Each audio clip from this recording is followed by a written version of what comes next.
We arrived in Dublin after a 7.5-hour overnight flight, completely jet-lagged. But best advice is to try to stay awake until it's time to go to bed at the place you're at. To pass the time, we checked out St. Patrick's Park, which sits underneath St. Patrick's Cathedral, founded in 1191. Apparently, this is the site where St. Patrick himself converted people to Christianity.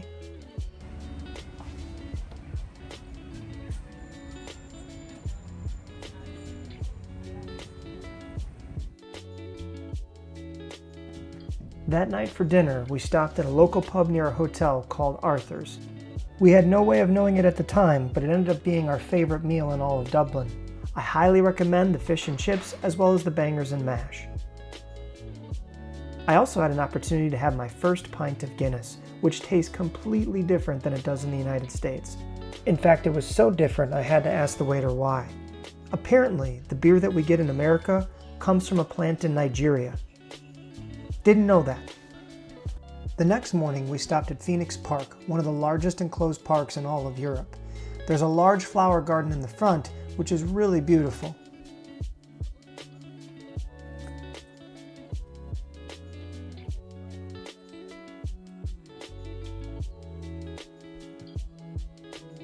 It also gave us access to a playground.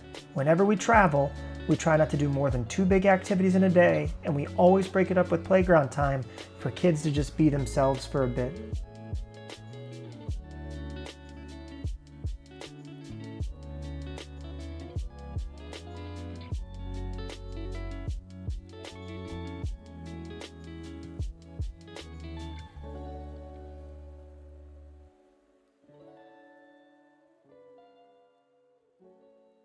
In the middle of Phoenix Park is a large walking trail that's incredibly peaceful. But, if I'm honest, my kids were a bit too jet-lagged to actually enjoy it. So we took a few family photos and then decided to get an Uber back to the hotel. Pro tip, Uber doesn't actually work that well in Ireland. In fact, all you get access to are taxis, and if you use the Uber app, they actually charge you an additional €3 fee. You're better off just hailing them on the street. After a quick lunch at the hotel, we then went to St. Stephen's Green, a 22-acre park in the center of the city that was much more our speed. There are beautiful flower gardens, fountains, and sculptures.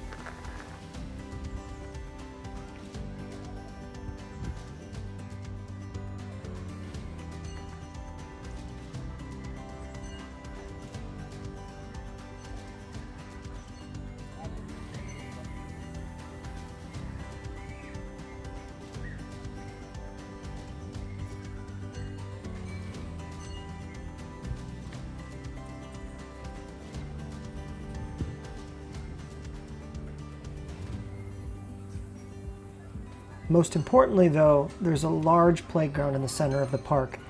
It's really nice because there's only a single point of entry for your kids, so you can let them go play safely while you take a moment to sit down in the park and relax. Because of its central location, it was also an ideal meeting point for us to meet up with our friends who were visiting from Portugal.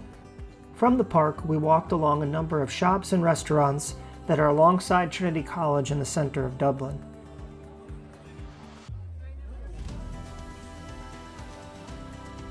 We were also right next to the Temple Bar District, and I couldn't help but check it out.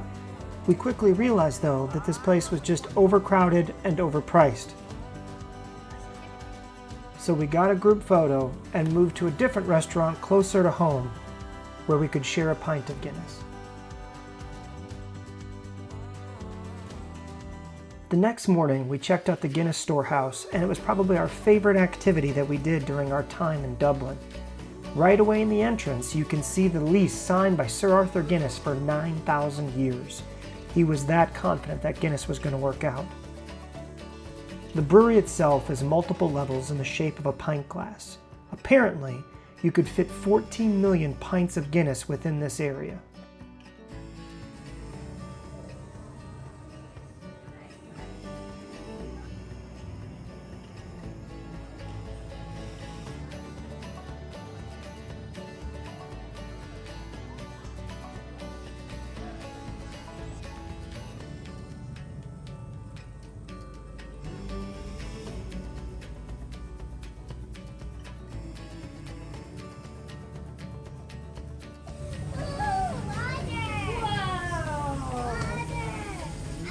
It took us a second to realize that this area was comprised of water features that could generate unique shapes and even letters.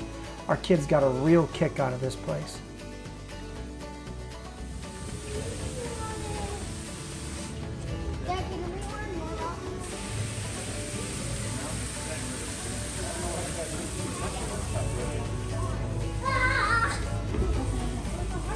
Oh, that's cool.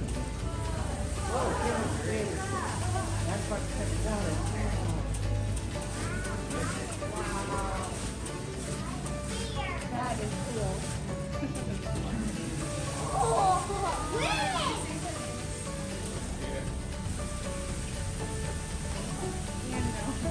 Charlie, go get up there. It smells so nice.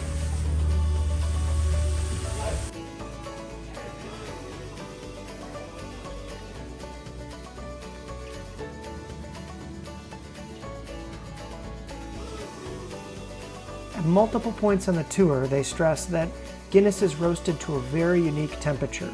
1 degree Celsius higher and it lights on fire. 1 degree Celsius lower and you don't get the same product.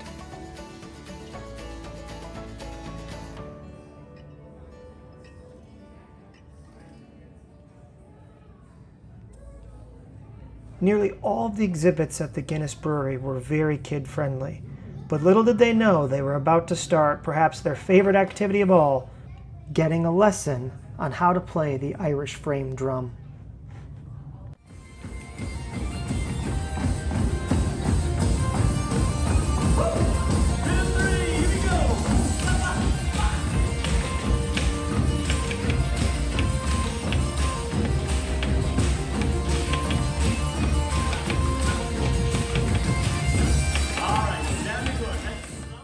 The kids even got a kick out of interacting with some of the most famous advertisements used by the Guinness Company over the years.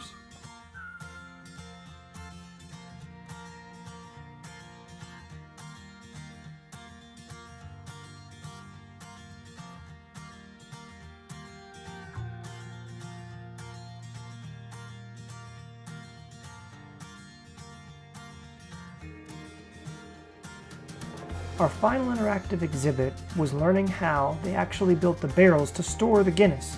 You watch the videos within one of the barrels. The last part of the tour, we moved upstairs to the rooftop bar to enjoy the final product. Now for the first perfect drink of Guinness, people tell you to split the G and let it be. It's a lot harder to accomplish this than it seems.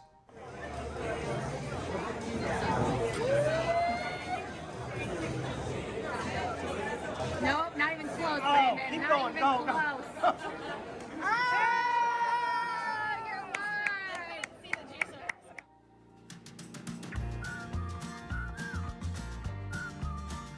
After our tour of the Guinness storehouse, we stopped by one more park for the kids to get out any final energy before embarking on our final activity of the day. A tour of Kilmainham Jail. Now, unfortunately, they didn't allow any video to be taken there, so I only have pictures of some of the things that we had seen. But it's incredibly impressive.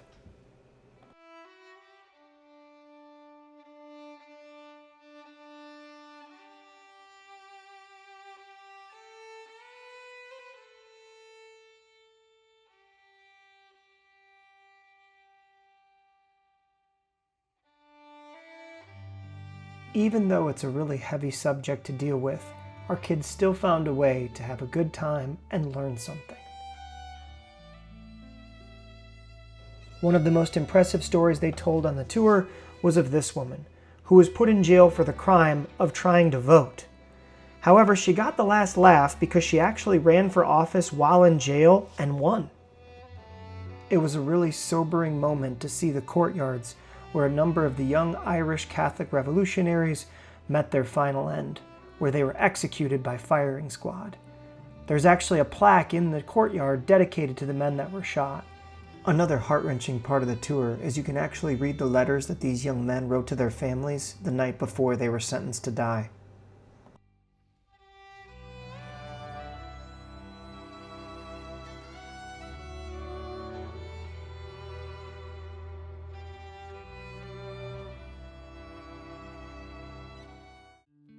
On our final day, we took a leisurely stroll around town to see a few last-minute things, including Trinity College in Dublin.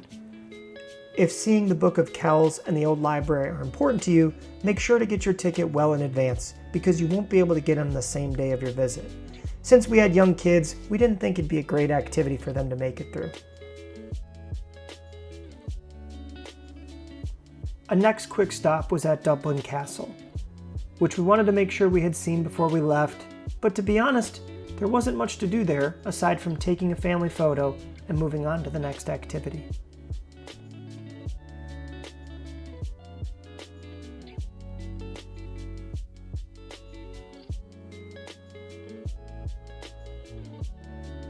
And finally, for the thing I had been looking forward to most, we stopped in an Irish pub for drinks, lunch, and an opportunity to hear some live music.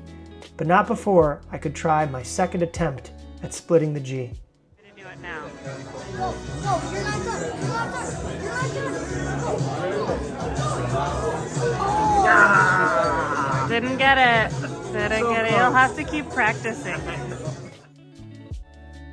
Finally, the moment arrived to hear some music, and almost everybody was enthralled, except one guy who was more entertained in watching and learning the finer details of rugby.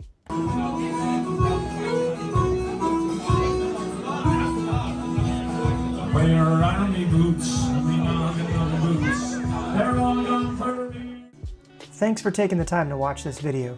I really hope you enjoyed it. If you did, please click the subscribe button.